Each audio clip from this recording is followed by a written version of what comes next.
Ukraine, and we've decided to go on a picnic. And we're going to go slightly outside of Kiev, or slightly outside of the area you come from, to a place we've never been before. Now this place, picture it please, it's a lovely, lovely day, and it's a place with trees, so there's shade, what we call dappled shade in England, and there's a lovely sort of grassy area to sit, and there are tables and chairs if you want them, and just at the edge of where we're going to be for our picnic, there's a river. So tell me, this is a Ukrainian picnic. What will we be eating? What will we be taking with us? You'll have to translate it for me. What are we taking? Meat,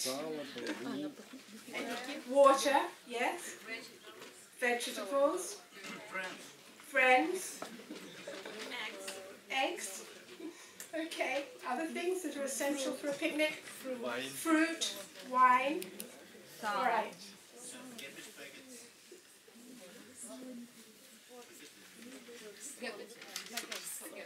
Okay.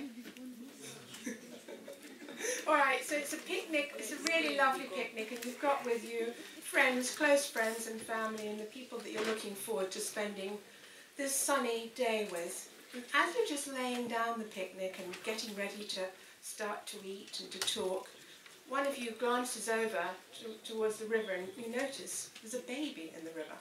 There's a baby being washed downstream, and the baby's in some distress, you think. Its head is sort of bobbing up and down, and the river's pretty fast, so the baby's being carried quite fast. And so what do you do? You see this baby in the stream. What do you do? Run to help him, indeed. Run to help him. And?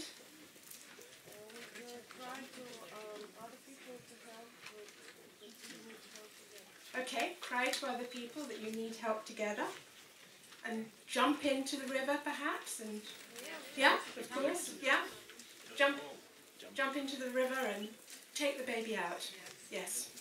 And as you're carrying the baby safely to the shore and wrapping the baby up in your picnic rug and thinking about what to do with this baby, you look over to the river again and you notice there are 3 more babies coming. 3 more babies coming downstream, carried down the river, their little heads bobbing up and down. So what do you do? Jumping again. The same. Jump in again. Maybe 2 or 3 of you now. Form a human chain, perhaps. I mean, there are all sorts of ways. It's a terrible moment. You see these babies coming down and you want to save them, of course. And as you're bringing these 3 babies to the shore, you look upstream and, oh my goodness, there are dozens of babies coming down. So what do you do? Try to stop the river. Exactly. Exactly. Thank you. What else might you do? Call to government. Call to police. Call to the government and to the police. What do you expect them to do? To see something on the other hand side of the river. Okay. What's going on there? What's going on there? You want to find out why these babies are coming. Anything else? There are lots of answers. Tell me what your answer is. There isn't a right answer here, and this is very, very important. I want to make the point that at this stage, we don't know why the babies are coming downstream. So I've told this story many times, because it's the best example I know of working with emergency situations and trying to stem them upstream, which is what we're going to be talking about for much of today. I mean, I don't know whether this works in Ukrainian, but in the English language we talk about upstream interventions, going to the root cause, to the spring, to seeing what really is happening further upstream, which is resulting in these babies coming downstream. So people have said you build a bridge, you build a fence, you teach the babies to swim, you drain the river. I mean, there are many, many things you could do. And I would say, depending, what you need to know in order to be able to decide what your intervention is what's going on upstream. And this is, I think, the crucial part of anything I've got to say today. So, moving from our story, I'd like to use our story to illustrate the various parts of the way people think in the US and the UK about making social change and helping to resolve social problems. And let's remember that the problems we're concerned with in our professional lives are the big problems. We're talking about poverty, peace, hunger. These are huge problems that have been with us forever. And I suppose another essential part of what I'd like to say is that one of the reasons for operating upstream is that we will always have not enough money to solve these problems. So you could almost say that there's a duty, that we have a duty to use the money we have as effectively as we can. So let's start with charity. And I think I would like to call this charitable philanthropy, because as you know, the word philanthropy means brotherly love. And certainly the urge to be charitable comes from a very human feeling of wanting to help other people. I think just for purposes of time, I'll tell you myself my understanding of charity, and if you have other understandings, please challenge me later on. I understand charity to be reactive. It's the child coming down the river, you must do something. It's the homeless person on the street, you must do something.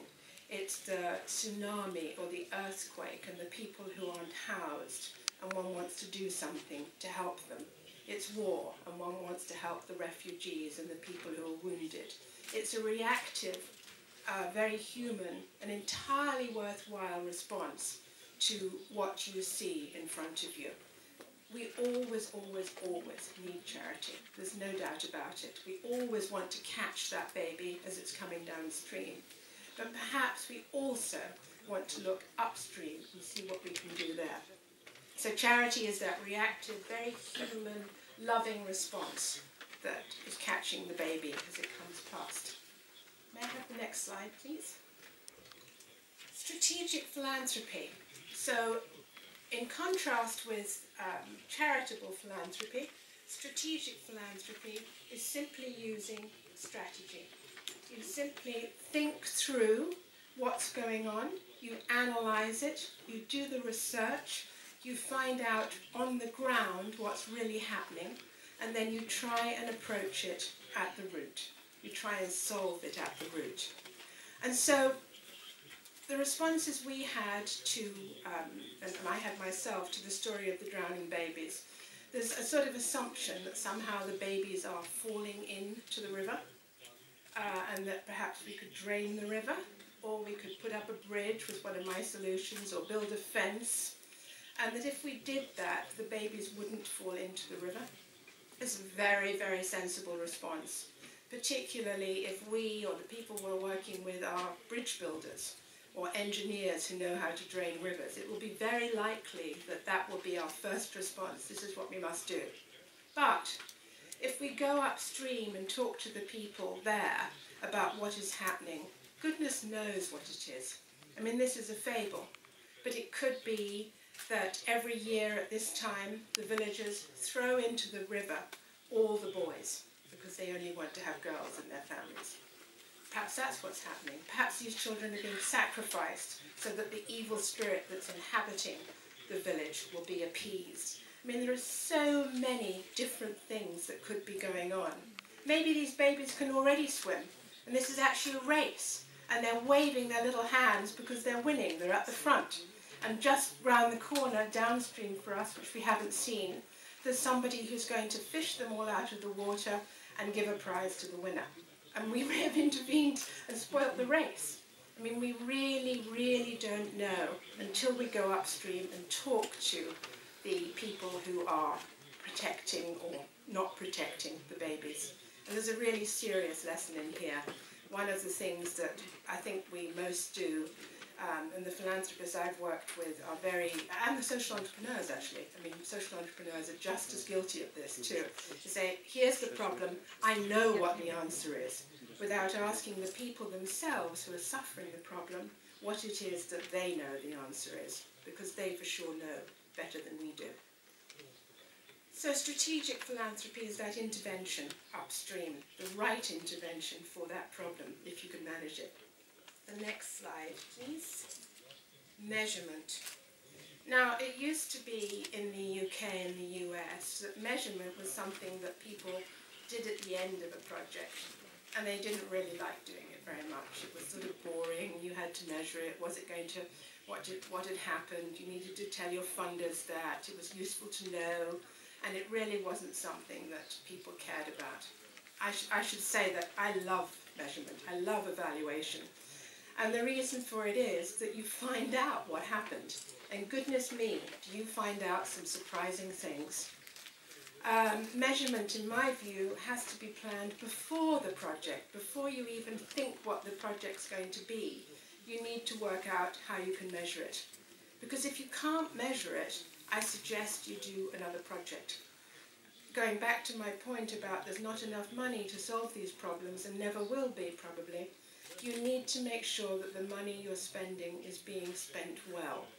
And for sure, if you come up with a solution that's very large and very expansive and you think can't be measured, it will be better if you make it smaller and measure it and see whether it's working.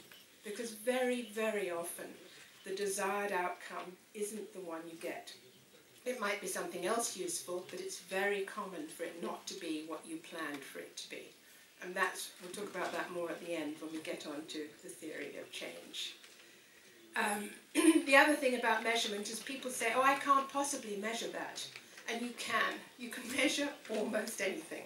You can count when it's babies, how many babies you're getting out of the water. But there are all sorts of other things you can do. And what are called soft measurements are just as good. I mean, I actually prefer them. They're just as good as hard measurements.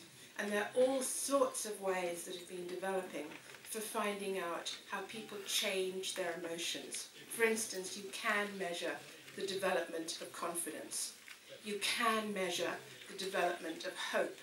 You can ask a person how much hope she has about the future on a 1 to 10 scale, before and after your intervention.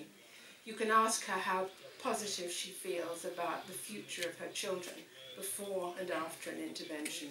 There are all sorts of things you can do. I can see disagreeing faces in the audience, which is making me nervous. If you understand the language. You don't understand the language? If you understand the language of those whom you are talking. Absolutely, and you must always measure in their language, always.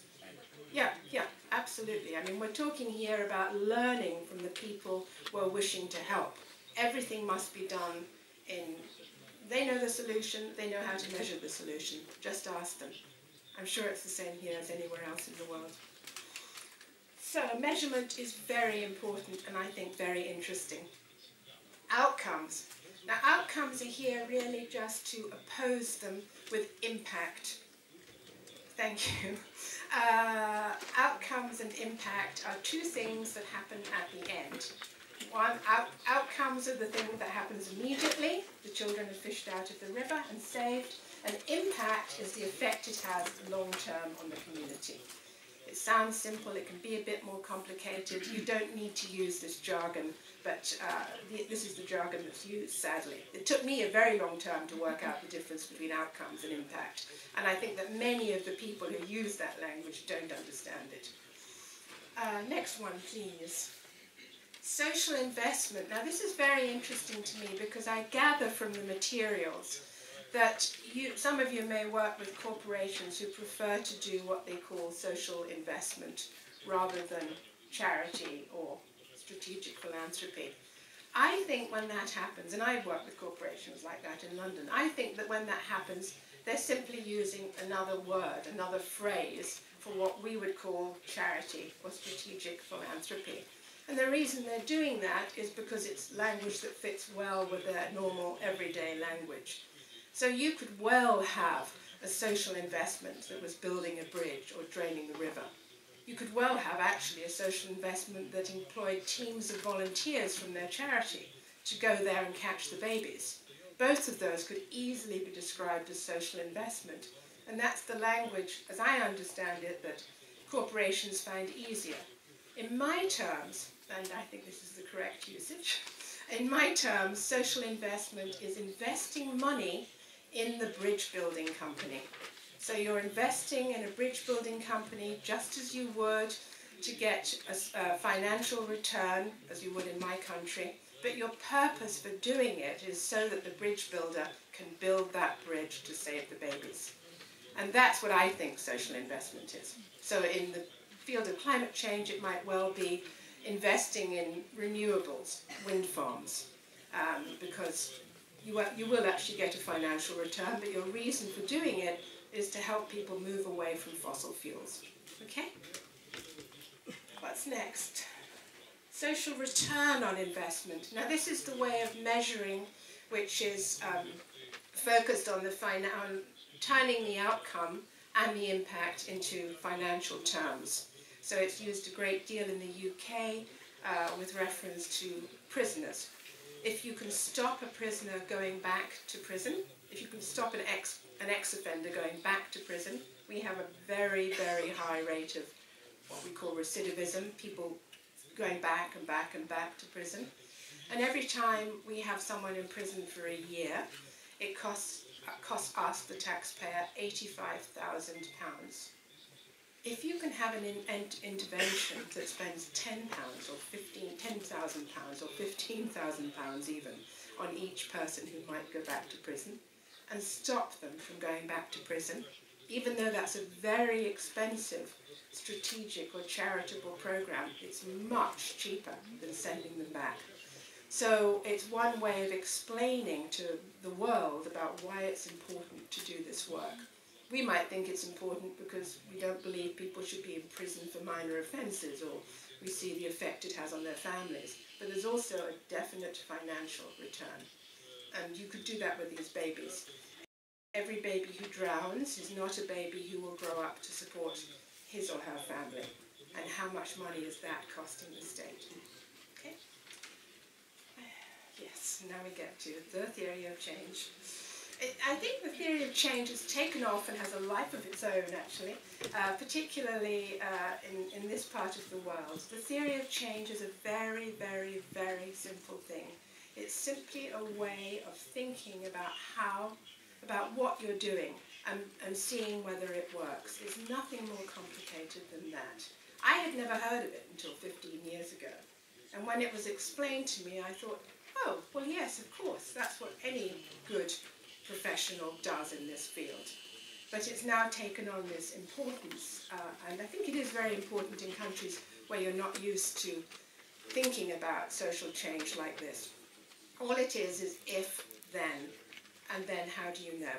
So if we build a bridge, if we drain that river, if we educate the people upstream about why it won't get rid of the evil spirit if they throw the babies in the water, if we do any of those things, then fewer children will drown in the river. Now that's a very good social change, because, theory of change, sorry, because you can measure it. How many children were in the river and drowned before, and how many children are in the river and drown afterwards. We hope none. So it's very simple. If you say, if we build a bridge, then more children will grow up to be functioning adults, you're in deep trouble, so to speak. Because you can build the bridge thinking that the children want to get to the other side. And the children can cross the bridge even. I mean, that's a separate point. You can build the bridge, are they going to use it? But supposing they do use it, and they get to the other side, and there's somewhere there they want to play, which is why they've been crossing the river, yes, that might help them. But supposing there are poisonous spiders on the other side, now that might intervene and prevent the children from growing up. And it would mean that your theory of change, if we put a bridge across the river, the children will grow up to be functioning adults, is false. You've got to break it down into little tiny elements to see whether each one works. So if we build a bridge, the children will cross it. That's the first one. And if they don't cross it, you might as well not have a bridge. If we build a bridge, it will stay there. That's assuming that the local people don't dismantle it and use the wood for something else. You've got all these little incremental places that you need to check and see if it's happening. And right at the beginning, you need to build in your theory of measurement. So we can talk a lot about theory of change over the next day, but that's my introduction to it. If, then, and how is it measured? So let me close by telling you this. It's very, very easy to make social change. And in the UK, social change, making social change, is often compared to an English lawn. Do you all know what a lawn is? It's the grass that we take so much care with in England. You know, some people have mountains or lakes, we have lawns. So an English lawn, all you do with an English lawn is you water it and you mow it. And you water it and you mow it. And you water it and you mow it. And you do this for 400 years. Now, it won't take you 400 years, but it's as simple as that. It needs willpower, determination, tenacity, and imagination. And I don't suppose it will happen in 1 year, but it will happen.